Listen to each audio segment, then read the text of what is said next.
প্রিয় দর্শক, আসসালামু আলাইকুম। আজকে কথা বলবো গিয়াসউদ্দিন আর তাহিরিকে নিয়ে। আমার স্ক্রিনে আপনারা একটা ছবি দেখতে পারতেছেন, যে সুন্নিয়তের নয়নমণি গিয়াসউদ্দিন আর তাহিরি। বাংলাদেশে তার জনপ্রিয়তা বিপুল পরিমাণে ভাই। তিনি কিছুদিন আগে লাইভে এসে বলেছেন, আমি তাহিরি জেলে গেলেও দুঃখ নেই, আমার যদি ফাঁসি হয় তবুও আমার দুঃখ নেই, যদি সুন্নি জনতাই এক হয়। এই মানুষটা ভাই, কিছু কিছু কথা খুব ভালো লাগে। আলোচিত একজন মানুষ। এই মানুষটাকে নিয়ে সোশ্যাল মিডিয়াতে প্রচুর পরিমাণে আলোচনা হয়। এই মানুষটাকে একটা দিক দিয়ে আমার খুব ভালো লাগে, কারণ মানুষটা অনেক মানুষের উপকার করে, অনেক মানুষের বিপদের সময় এগিয়ে যায়।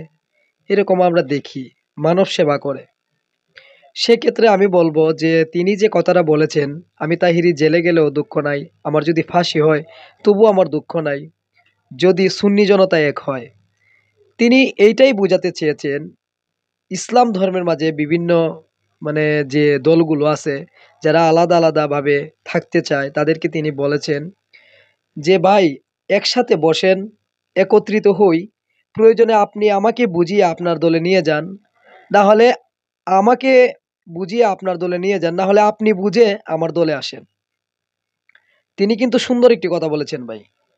তিনি বলেছেন কি, যে আমি যদি বুঝতে পারি যে আপনার দলটা সঠিক, আপনার যুক্তিটা সঠিক, তাহলে আমি আপনার দলে চলে যাব। না হলে মুসলমানদের মধ্যে কেন এইভাবে দল হবে, আলাদা আলাদা গ্রুপ হবে, এটা ঠিক না। তিনি কিন্তু সুন্দর একটি কথা বলেছেন যে আসেন, আপনারা বসেন, আপনারা বৈশা যদি আমাকে বোঝাতে পারেন আপনার দলিলটা সঠিক, আপনার কথাগুলো সঠিক, আপনি যুক্তিসঙ্গত কথা বলতেছেন, তাহলে আমি স্বেচ্ছা আপনার দলে যোগদান করব।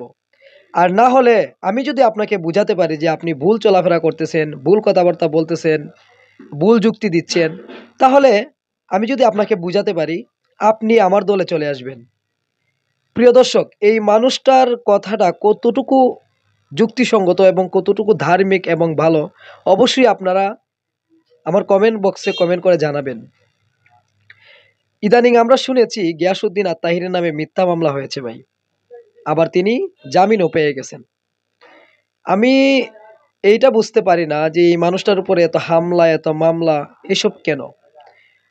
আপনারা যদি ওনাকে ভালো না লাগে, ওনাকে দাওয়াত দিবেন না, ওনাকে প্রোগ্রামে নিবেন না, ওনার ওয়াজ শুনবেন না, ওনাকে বয়কট করবেন। আর যদি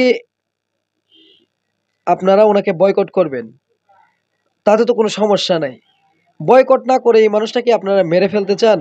সে কিন্তু বাংলাদেশের একজন নক্ষত্র। মানুষটার ওয়াজ আমি ভালোবাসি, মানুষটার ওয়াজ শুনতে ভালো লাগে, তাই মানুষটার একজন ফ্যান আমি ভাই। যদি ভিডিওটি বেশি বেশি করে শেয়ার করেন, আমি দেখতে চাই বাংলা